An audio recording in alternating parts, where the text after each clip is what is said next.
If you listening to this podcast today, you would have seen that there was an ending to the last podcast. That's going to take a continuation of the second podcast. The second podcast is pretty much, I'm going to just lay it out. I'm saying that I had the people that were supposed to do what they were supposed to do didn't do it. Because those people came into us and did violently destroyed us.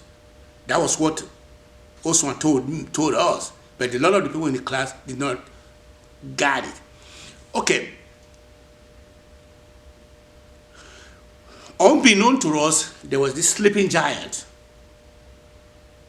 And they used the term, let the sleeping dog lie. That was our modus operandi. And we have been on let the sleeping dog lie joining. And now they are coming out of the wazoo and saying that they will go back to primordial time when we did had us thrown under the bus.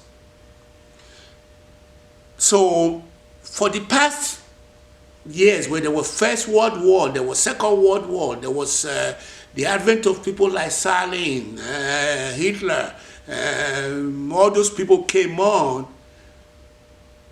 For one reason or the other, you can even see how they had what you call a prism of focal point on, say for example, Hitler was pretty much talking about, if you don't have blue and blonde, you are going to be, they were tagging them and they were putting them into what you call the gulag or the chamber.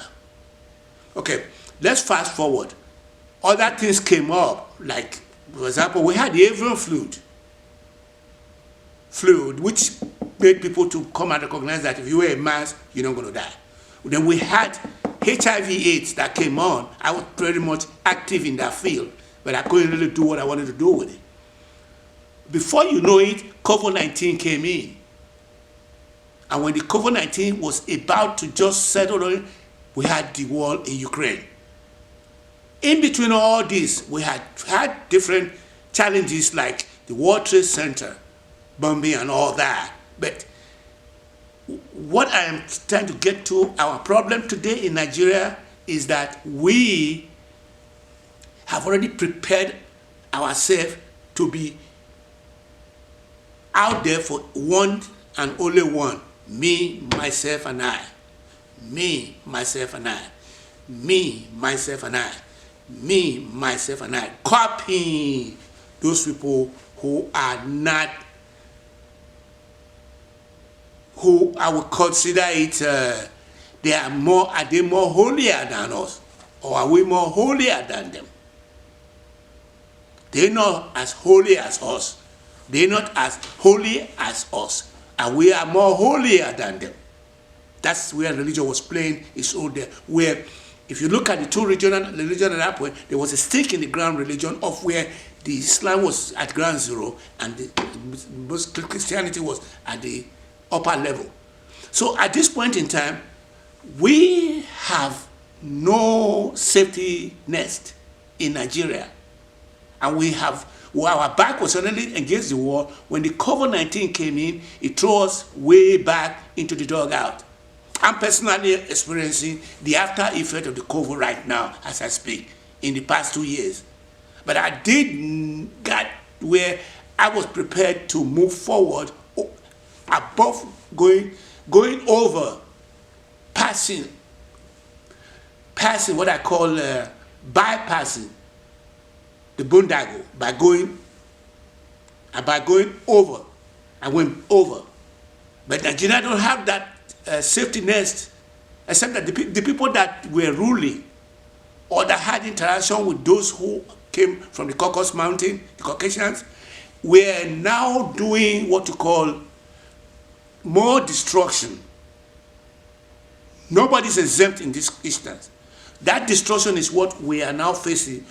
The after effect of the COVID itself, the Hamas war, and the wall, the annexation of Crimea and Ukraine itself. So we are faced with one problem. The problem is endemic. It's just sitting there, staring us in the face. All we now know is that we don't have enough food. Did you know, and I think I may have said that in one of my recordings, that Zane and I have had a cross path. When I came to the United States in 1982, I was in the WIU, which is Western Illinois University, and we were having Zane coming to the United States to come and learn how to have pig farming, wheat farming, and all that to go and feed China. China is now self-sufficient. Not only that, they are now what you call one of the big boys.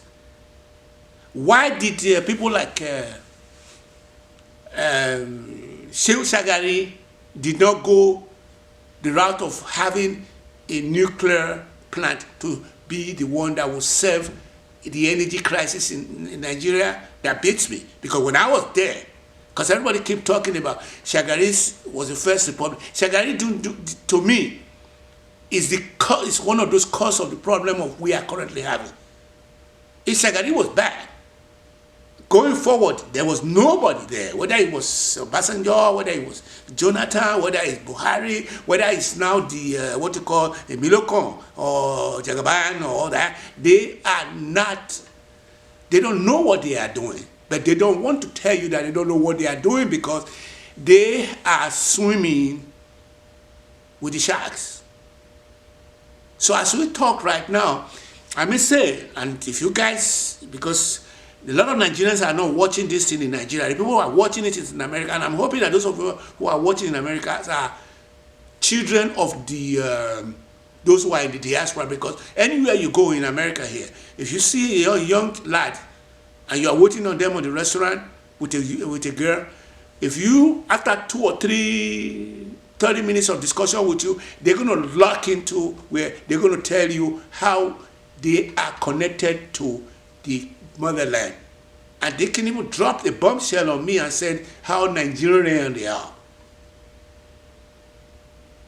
So what we're talking about is, I hope those people who are reading it and the Nigerians who are in if they are not, if they are just an average African or an American, you are dealing with a person who has enough information to broaden your coconut, make you to become a better human being, because you are dealing with somebody who you would have loved to have a conversation with in the bus, at the restaurant, at the bar, in the gym, or no matter what, at work.